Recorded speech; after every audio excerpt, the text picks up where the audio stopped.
क्या आप भी AIBE का एग्ज़ाम देने जा रहे हैं और आप ये सोचते हैं कि ये तो ओपन बुक एग्ज़ाम है, बड़ा आसान है इसमें पास होना, लेकिन सच कुछ और ही है। बहुत से स्टूडेंट्स इस सोच की वजह से ही फेल हो जाते हैं, एग्ज़ाम उनका पास ही नहीं हो पाता। उनके पास बेयर एक्ट होते हैं और वो जब उस बेयर एक्ट में बहुत सारे सेक्शन ढूंढने में इतना सारा टाइम लगा देते हैं कि उनका एग्ज़ाम का टाइम पूरा का पूरा ख़त्म हो जाता है।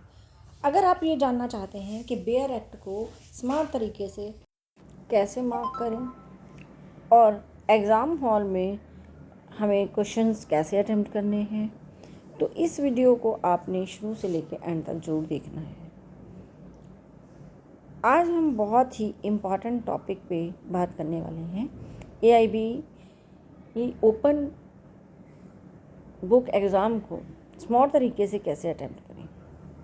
यह एक ऐसा एग्ज़ाम है जहां आप अपने साथ बेयर एक्ट्स को ले जा सकते हैं, इस चीज़ की परमिशन होती है। पर इसका मतलब यह नहीं होता कि आप बेयर एक्ट ले जा रहे हैं और अब आपको पढ़ने की ज़रूरत नहीं है। असल में स्मार्ट प्रिपरेशन और सही मार्किंग ही इस एग्ज़ाम में जल्दी आंसर ढूंढने में मदद करती है। अब हम स्टेप बाय स्टेप समझेंगे कि हमें करना क्या है। बेयर एक्ट्स को पहले से ही समझना बहुत ज़्यादा ज़रूरी होता है।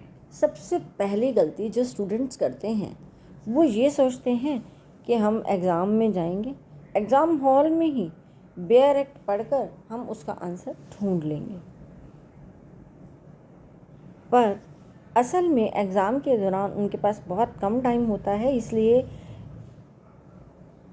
वो पूरे सही से क्वेश्चन ढूंढ ही नहीं पाते जो पहले से उसे अंडरस्टूड करके नहीं है। एक्ट की बेसिक अंडरस्टैंडिंग ज़रूर रखनी है, जैसे कि कॉन्स्टिट्यूशन ऑफ इंडिया की बेसिक अंडरस्टैंडिंग, IPC की, CRPC की, CPC की और एविडेंस एक्ट की।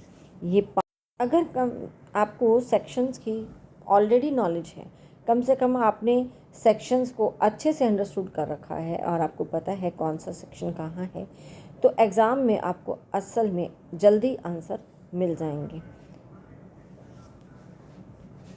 अब एक और इम्पॉर्टेंट बात, बेयर एक्ट मार्किंग स्ट्रेटजी। आप अपने बेयर एक्ट में कुछ चीज़ें कर सकते हैं। आप इम्पॉर्टेंट सेक्शन को हाईलाइट कर सकते हैं या अंडरलाइन कर सकते हैं। अलग अलग टॉपिक्स के स्टिकी नोट्स या टैब लगा सकते हैं। हेडिंग्स पर छोटे छोटे कीवर्ड्स लिख सकते हैं। लेकिन ध्यान रखना है, बेयर एक्ट में एक्स्ट्रा नोट्स या एक्सप्लेनेशन अलाउ नहीं होता, इसीलिए केवल आप आइडेंटिफिकेशन या मार्किंग कर सकते हैं, डिटेल्ड नोट्स नहीं ले जा सकते बना करके। एग्जाम्पल से समझते हैं। मान लीजिए आपने के एग्ज़ाम में क्वेश्चन आता है, IPC में थेफ्ट किस सेक्शन में डिफाइंड है, आप इसे ढूंढेंगे। अगर आपने बेयर एक्ट में मार्किंग ऑलरेडी कर रखी है तो आपको तुरंत सेक्शन 378(1) IPC पर आप पहुंच जाएंगे।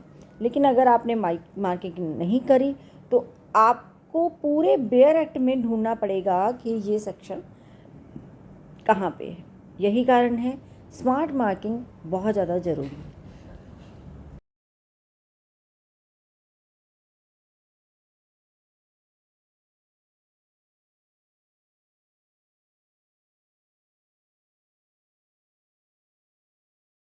अब हम बात करते हैं एग्ज़ाम हॉल स्ट्रेटजी की।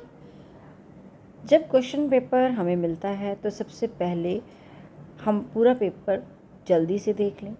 जो क्वेश्चन हमें आते हैं उन्हें हमें पहले अटेम्प्ट करना है। बेयर एक्ट का यूज़ हमने तब करना है कि हमें कंफर्मेशन करनी है कि ये जो हमने करा है वो सही है।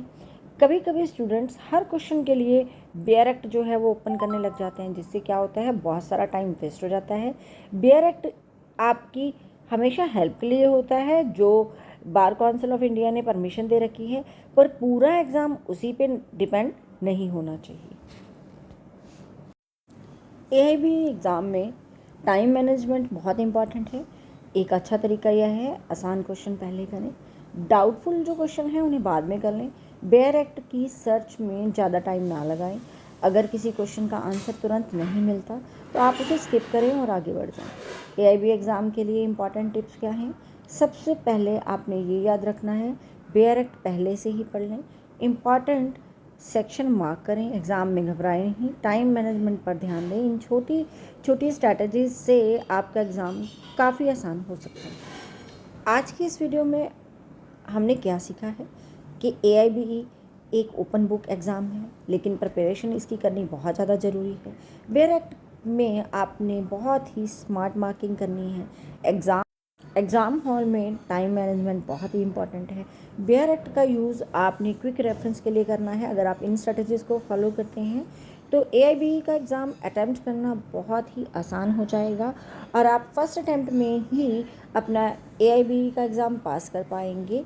और ये जो AIBE 21 के लिए सिर्फ 3 मंथ्स रह गए हैं, इसमें आप बहुत अच्छे से होल सिलेबस को कवर करते हुए अपनी एग्ज़ाम की प्रिपरेशन कर लोगे। अगर आप चाहते हैं कि ये एग्ज़ाम आपका फर्स्ट अटैम्प्ट में निकल जाए तो आप चैनल को फॉलो ज़रूर करें।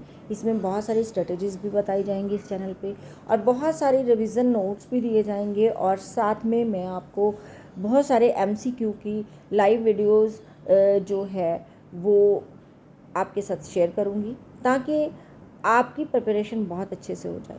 जैसे कि मैं फ़र्स्ट लाइव वीडियो जो आपके साथ अब करने वाली हूँ वो है कॉन्स्टिट्यूशन के ऊपर। उसमें मैं 40 MCQs ऐसे कराऊँगी जो कि डेफिनेटली एग्ज़ाम में आपकी बहुत हेल्प करेंगे। तो चैनल को सब्सक्राइब करके बेल आइकन पर ऑल पे ज़रूर क्लिक करें ताकि आने वाली इस चैनल पे हर वीडियो उसका नोटिफिकेशन आपको मिल सके।